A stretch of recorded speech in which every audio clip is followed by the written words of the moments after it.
Hey guys, we are playing with InDesign and Photoshop today, so you're going to kind of be going back and forth between the two. I'm going to show you how to do two things. This is the first thing, how to put like a headline or text behind your cutout, but still have partial photo, like have your photo behind it too. So we're going to look at that. And then we're going to look at how to do something like this, how to get our text to like kind of pop out, or how to like kind of mess with our photos to where our text is placed within our photos so we can have a little more creativity with our designs. So the first thing you're going to do is in Photoshop, let me take you back to the beginning. And the way today will work is you're going to copy these pages exactly. So you're going to make the exact same pages I made, and then you're going to make your own. So you'll have a little bit of time at the end, hopefully, to kind of make your own cutout or word. Anywho, so we're going to start with this cutout. Now I've shown you a few ways to cut things out. Like you could use the polygonal lasso tool and you could click around her step by step by step, or a much faster way, and you should be familiar with this tool too, the select and mask. And we're actually going to take it one step forward in the simplicity and just press select subject. So if your background is really clear and way different than what your cutout is, this tool will work really well. If you have a really busy background, this isn't going to work. But as you can see here, it got most of Kaya. So that's good. And then what I want you to do is scroll down and then click on new layer with layer mask. That's the one you want. And you'll press OK. And so now I'm just looking at Kaya's layer. I'm going to go ahead and apply that layer mask so it sticks. And then there's a few things I noticed right off the bat that I want to fix. This didn't get deleted properly. So I'm just using the magic eraser tool and I'm deleting some of those areas that my select and mask tool kind of missed. All right, that should be pretty good. And then one other tool I don't think we've really messed with, but I think you guys should know about, is the sharpen tool. So if you're looking at Kaya's eyes, this eye is in focus, but this one's a little out of focus. So if you click and hold over here and you select the sharpen tool, you can kind of bring it into focus a little bit more.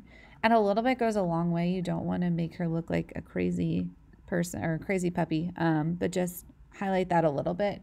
And if we're looking at what her eyes look like before, yeah, look at her. Look at this eye right here when I press sharpen. So you can see that's definitely helped a little bit. All right, so we're going to go back to our layers. And so now we have this cutout layer, but we also have our background layer. So we have both of these layers, which is important. I'm going to rename this layer cutout. When you guys start working with layers and you have multiple layers going on, you want to name them so they're easier to kind of follow along with. So I've done what I needed to do here. I'm going to save this onto my desktop. I've named it try just so I can find it later, and it's a PSD. That's a Photoshop file. So that's everything I want.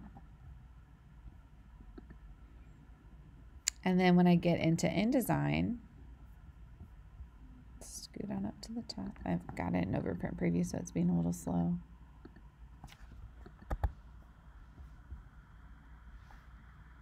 Super slow. Okay, here we go. We are gonna start over.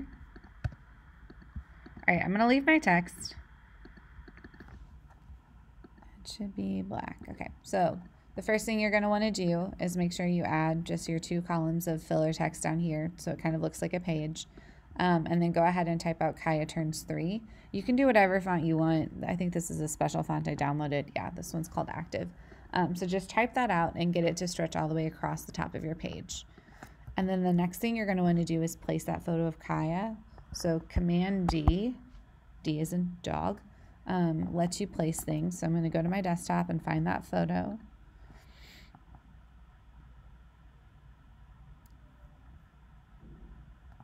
And then I'm going to click and drag where I want that photo to go. There we go. Perfect. Okay, so here's my photo. And what I'm going to do is I'm going to copy it. So Command C to copy. And then before I paste it, I'm going to take this photo and I'm going to send it to the back. So now my headline is behind it. And now I copied this photo. I'm going to go up to Edit, Paste in Place.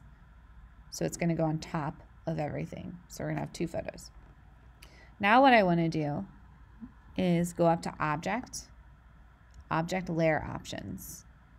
And I'm going to turn off my background layer for this top photo. So all I'm going to be dealing with is the cutout. Maybe, if my computer would catch up with what I want to do. There we go. Do, do, do, do, do, do, do.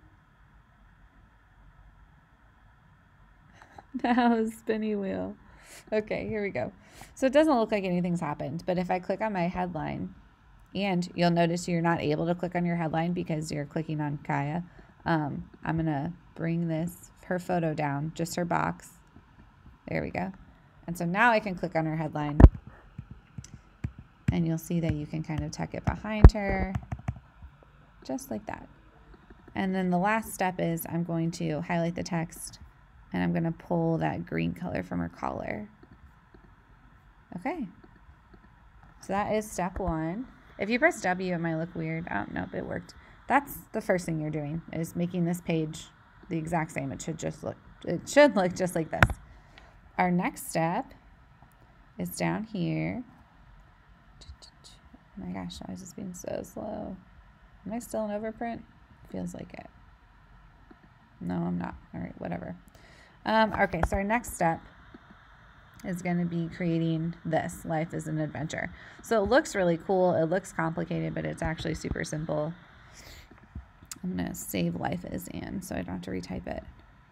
But for the rest of this page, I'll just delete it and we'll start from scratch.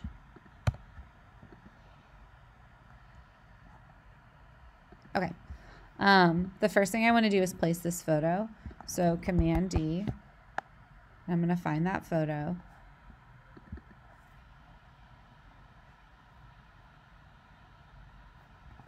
And then I'm going to press and hold Shift while I place my photo.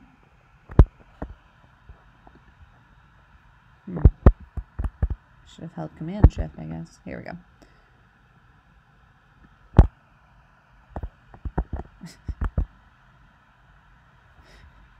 Oh, my computer's freaking out. Oh, I'm sorry. Okay, we're going to place it one more time. That was really weird.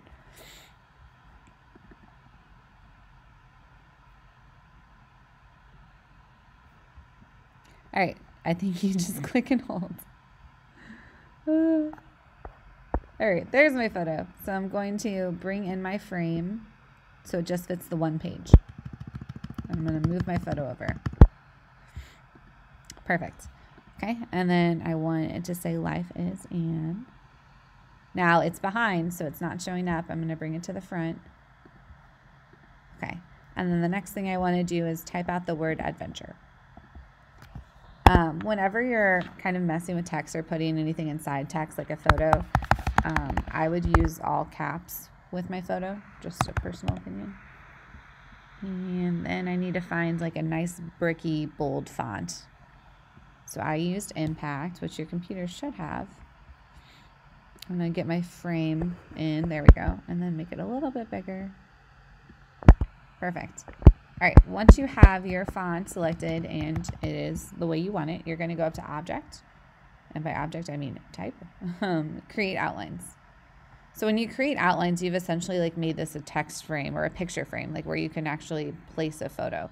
So I have my text selected right now. I haven't touched anything else. Command D, and I'm going to find that same photo I placed, and I'm going to place it into my text. All right, so it's in my text right now, but the problem is my photo for the text isn't lined up with like the photo that I've placed. So I'm going to come over and click on the circle for my text, and I'm going to make it fit the exact same frame that my other photo's in. So I'm stretching it to match up with these frames over here. And then just the bottom. There we go. So everything should be lined up. Let's make sure.